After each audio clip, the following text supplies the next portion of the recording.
cya gikomere umaranye igihe, ushobora warafashwe ku ngufu na tonto cyangwa ukaba warahemukiwe n'undi muntu, icyo kikaba ari igikomere uririmbana cyangwa se ubwirizanya ariko Uwiteka ashaka kukigukiza. Umurongo wa karavuga ngo kandi yantumye no kumenyesha abantu umwaka w'imbabazi z'Uwiteka n'umunsi Imana yacu izahora inzigo no guhoza abarira bose. Sinzi amarero wari ufite, sinzi inzigo wari umaranye igihe. Kristo Yesu agushoboze akubohore mu izina rya Yesu. Mwuka Wera akumenyeshe ko uyu ni umwaka wa 2026, ni umwaka w'imbabazi z'Imana ku buzima bwawe. Rero ntabwo habaho kubabarira umuntu atarakubabaje. Birashoboka ko wababaje Imana ukaririmba ukora ibyaha ukabwiriza uri umusinzi, ariko uyu mwaka usoze ubonye imbabazi z'Imana, wongere uyikonekite ku Mana, wongere wibuke bya bihe wajya gusenga, ya majoro wajya gukanguka, Mwuka Wera kubyusa saa 8 ugasenga, wibuke cya gihe wajya gufata kwiriza ubusa. Ubwiza n'ibyishimo ni ibintu bibiri bitandukanye, ariko hari aho bigera bikemera kuramukanya inshuti z'akadasohoka. Birashoboka ko inkuru ari bw'iki kugeraho ko hari ahantu heza wakorera ibirori muri Orange Garden Rwamagana. Tugufitiye sale z'ubukwe, sale z'inama, aho usangamo sonorization nziza cyane izira amakaraza. Dutekera ubukwe aho tugufitiye abatetsi babigize umwuga, bagutekera uko ubyifuza ukanyurwa. Tugufitiye coffee shop aho tugutegurira ikawa y'iwacu. Akarusho hano muri Orange Garden Rwamagana kubageni ndetse n'abandi bose bifuza ibikoresho byo mu gikoni bishya, hano muri Orange Garden tubibahera ku giciro gito cyane utasanga ahandi. Dukorera Rwamagana mu mujyi hafi y'icyapa cyo kwa Budeyi aho imodoka zihagarara. Udukeneye watwandikira cyangwa se ukaduhamagara kuri iyo nimero. Reka ngusuze kandi nkwifurize amahoro y'Imana wowe udukurikiye. Umunsi twongeye kugirirwa umugisha wo kubana n'umukozi w'Imana, umwana w'Imana. Reka rero dutangire duhikaze umuvugabutumwa. Uraho neza? Uraho neza. Amakuru ni meza. Biragenda. Turashima Yesu. Yego.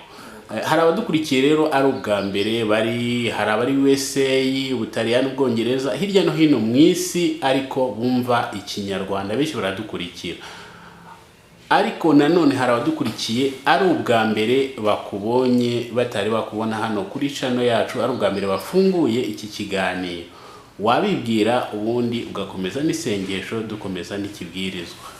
Okay, murakoze abakurikiye muri TV cyangwa se n'izindi mbuga, abatanzi nitwe Etienne kura dusenge Masasu. Hanyuma mbere Rwamagana ndi umusore nkuko nabivuze kubonga ibyaha.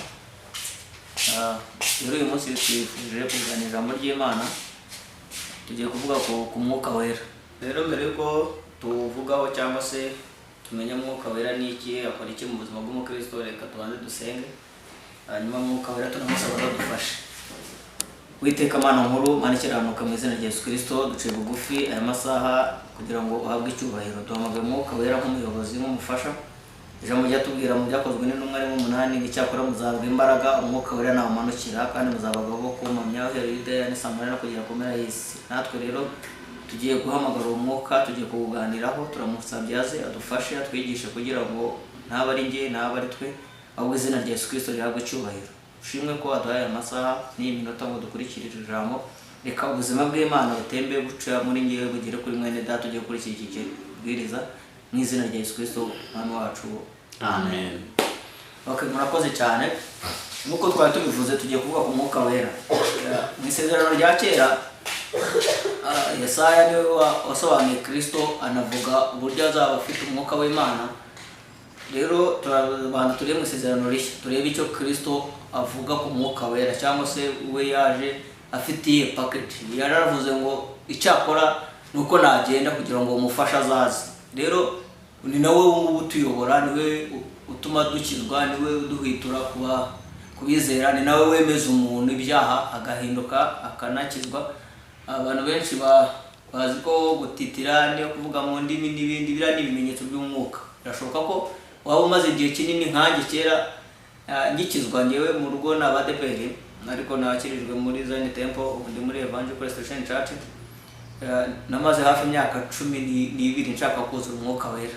Ni ibintu bitari byoroshye, bisaba ko kwiyegurira Imana, bisaba kwerana n'Imana, ariko iyo nyota nanone ni Imana yitanga biciye mu kumvira umwuka. reka dusome ibyanditswe bibiri tubona muri Luka igice cya 4 umurongo wa 18. Tubanze turebe icyo Kristo yavuze. Yavuze ngo umwuka w'Uwiteka ari muri nje, nicyo cyatumye ansigira kugira ngo mbwirize abakene ubutumwa bwiza. Yantumye no kumenyesha imbohe ko zibohorwa n'impumyi ko zihumuka no kubohora ibisenzegere. No kuvuga ngo umwuka w'Imana yakurimo ni nawe utuma ibingibi bitubaho, kubwiriza kandi ni nawe ubohora abantu no gukiza ibisenzegere. Buriya hari igihe umuntu ashenguka ari mu nzu y'Imana akomerekejwe na bene se, cyangwa se akomerekejwe nabo bavukana cyangwa abo biganye. Rero icyo gikomere kitagaragara umuntu gikiza ni Imana ariko ikoresheje umwuka wera. Rero Kristo nawe yabivuze neza avuga ko umwuka w'Uwiteka ari muri we, nk'uko uyu munsi ari muri nge, amusigira kubwiriza abakene ubutumwa bwiza. Ubundi gukena ni iki? Ntabwo ari kuvuga ngo ni ugukena kw'ibifatika by'ubutunzi, ni ukuba uri umukene ku by'ijambo ry'Imana. Nibo Kristo yaziye. Sinzi ibyo waba utunze bindi, ariko buriya ubwibone bushyize ku ruhande wamenye ko ukeneye Imana.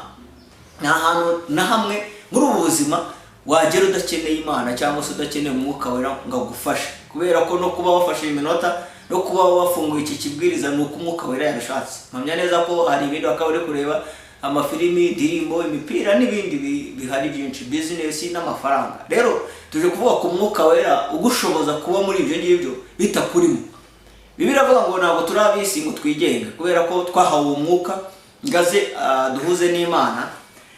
Rero umurongo wa 19 uvuga ngo no kumenyesha abantu iby'Imana cyangwa se iby'umwaka umwami agiriyemo imbabazi. Sinzi ibyo wakoze, sinazi neza icyo ukwiriye kuba uri muri icuza, ariko uyu ni umwaka wa 2026, ni umwaka w'imbabazi z'Imana ku bugingo bwawe mu izina rya Yesu. Waba waratinganye, waba waribye, waba warishe, waba warakoze ibindi bizera byose, tuje kugutangariza muri uko kwezi kwa 11 gushyirwa 12 umwaka ujya kurangira ko 2026 Imana iri kwimbabazi ku buzima bwawe, kandi imbabazi yo zaje nta rundi rubanza. Rero uwo mwuka niwe uzagufasha, kubera ko umwuka w'Imana iyo yaje yemeza umuntu ibyaha, kandi ni nawe nanone ugushoboza gukiranuka cyangwa se kwemereye ko urw'imbabazi. Katurebe muri Yesaya 61 n'umurongo wa 1, twibaze koko si uyu mwaka n'umwaka w'imbabazi gute. Ibi turi kubabwira ni ibyanditswe byera, biravuga ngo byometswe n'Imana kandi bigira umumaro wo kwigisha umuntu no kumutunganya no kumuhanira gukiranuka, kugira ngo umuntu w'Imana abashyitse afite ibikwiriye byose, kugira ngo abashe gukora imirimo myiza. Yesaya 61 umurongo wa 1, ndimo ndakubwira ngo aha hantu ntuharenge utasomye, kubera ko Imana irashaka kukugirira imbabazi muri uyu mwaka, ititaye ku mafuti, ku byo wakoze, nuyemerera ariko ukumvira mwuka, kubera ko irashaka kugendana nawe mu bundi buzima utakiri mu buzima bw'icyaha. Yesaya 61 umurongo wa 1 ngo umwaka Uwiteka agiriyemo imbabazi. Simbizi, wenda birashoboka ko nta mbabazi wari warabonye, ariko uyu ni umwaka w'imbabazi. Waba uri muri prison, Imana ikugirira imbabazi gusohoremo. Bishobora kuba ari no prison y'icyaha cy'ubusambanyi, ubusinzi, kwikinisha, pornography n'ibindi byinshi. Kristo Yesu binyuze mu mwuka wera arashaka kugirira imbabazi mwene data, niwemera ukumvira. Umwuka w'Umwami Imana, ubwo turatangiye n'ubundi umurongo wa 1 uvuga ngo umwuka w'Umwami Imana ari kuri ngiye, kuko Uwiteka yansigiye amavuta ngo mbwirize abagwaneza ubutumwa bwiza, yantumye no kuvura abafite imvune mu mitima, no kumenyesha imbohe ko zibohowe, no gukingura abari mu nzu y'imbohe. Iki kintu cyumve, ntago Imana ifungurira umuntu utemera kaboshye.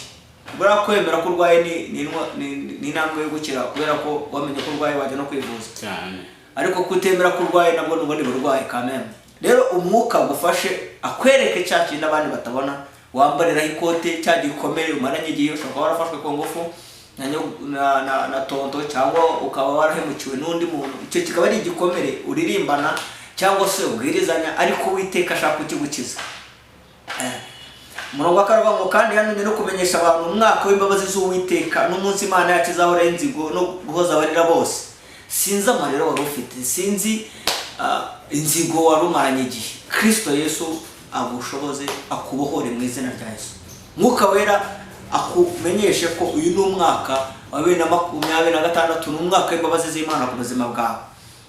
Rero ntabwo habaho kubabarira umuntu atarakubabaje. Birashoboka ko wababaje Imana, ukaririmba ukora ibyaha, ukabwiriza uri umusinzi, ariko uyu mwaka usoze ubonye imbabazi z'Imana, wongere uyikonekite ku Mana, wongere wibuke bya bihe wajya gusenga, ya majoro wajya gukanguka Mwuka Wera kubyusa saa 8 ugasenga, wibuke cyagiye wajya gufata ukiriza ubusa. Wenda uyu munsi warashubijwe, uyu munsi Imana hari ibyo yakoze, yaraguhaye urugo, iguha umugisha, yakugejeje wenda no mu gihugu washakaga, washaka kuba uri diaspora, waragiye Amerika, Canada n'ahandi, ariko ukaba umaze igihe usa nk'uwakamukiwe. Reka uyu mwaka Imana yongere guhembure, wongere uryoherwe n'agakiza.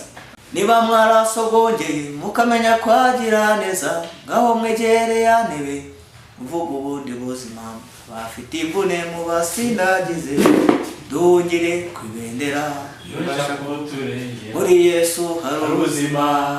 Iyorere muri Kristo hari ubuzima mushiki wanjye, muri Kristo hari ubuzima mama wanjye, muri Kristo hari ubuzima, hari imibereho. Mureke twibuka aho twavuye tukagwa, twihane, Imana itugirire imbabazi.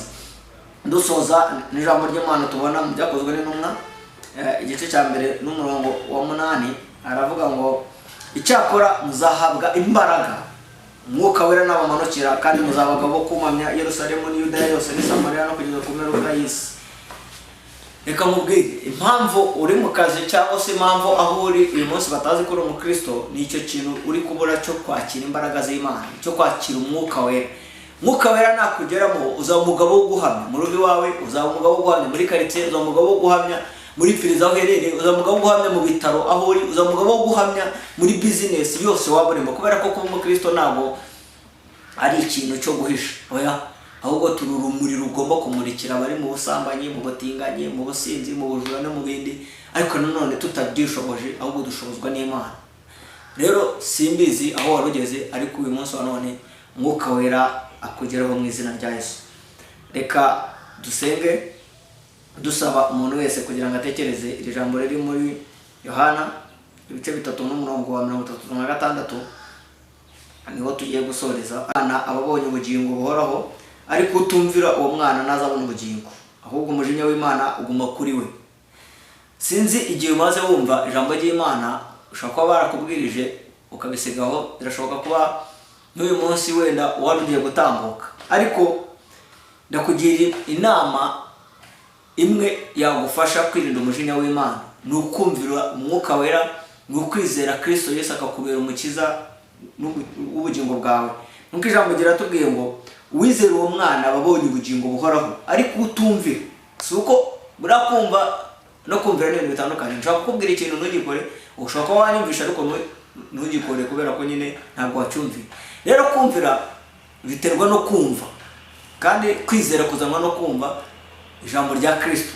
Ngiri jambo tubabwiye nibwo bugingo, kubera ko Umwuka Wera niwe uri kukwemeza ko wahemutse. Rero niba wumva hari intambwe wateye ugasubira inyuma, ndi kuvugana n'abakristo bari mu nzu y'Imana, ndi kuvugana n'abantu bahoze basenga, kubera ko aho bateraniraga bahafunze uyu munsi bakaba barigire mu kabari, bakaba barisubiriye mu bindi.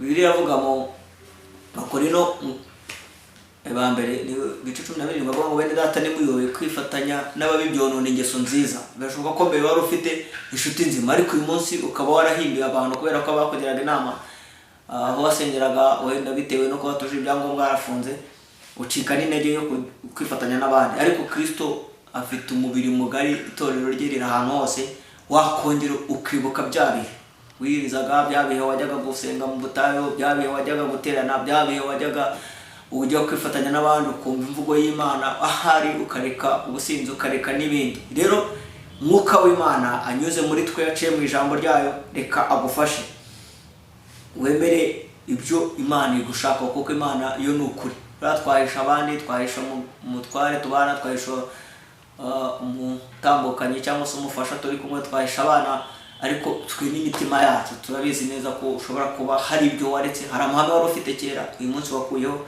cyangwa ushoboza si wowe. Biravuga ngo dushobozwa byose na Kristo duha imbaraga. Tugiye gusenga, niba unyemereye ko hari ibyo twakosora, tugiye gusaba Umwuka Wera dufashe, kandi twizere ko byose bifatanyiriza hamwe kutuzanira ibyiza.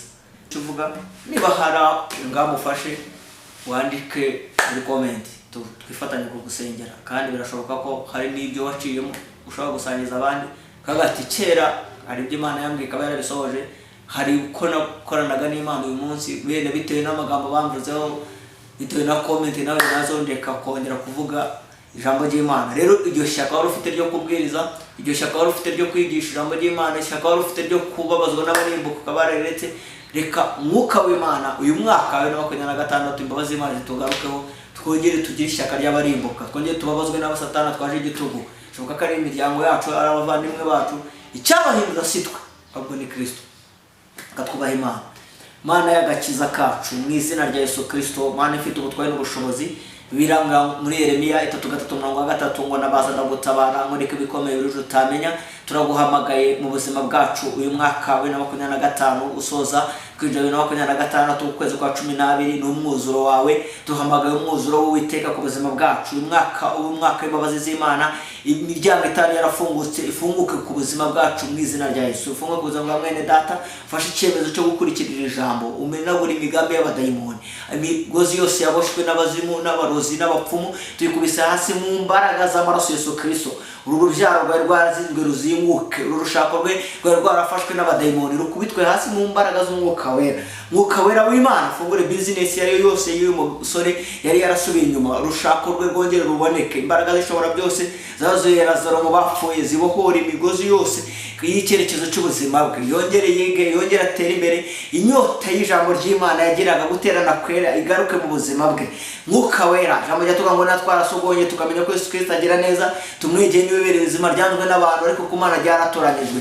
Uyu murozi kazi Yezebeli wigisha abana b'Imana kurya inyama rekerewe, akigisha abana b'Imana gusambanira mu itoro, tumukubise hasi mu mbaraga z'amaraso Yesu Kristo. Duhamagaye ubutware bw'ishobora byose bwinjire mu buzima bw'abera, bwongere bugarura ibihe byo gusabana n'umwuka wera, bwongere twakire imbaraga z'ishurirwa, bwongere twakire amaso y'umwuka weze, twongere twakire amatwi y'umwuka. Cyubahiro cy'Imana gishorere iri jambo ryawe, ubwiza bw'Uwiteka buturasire, ducishwe bugufi hejuru. Turagushimiye Kristo kubw'ijambo ryawe mu izina rya Yesu, amen.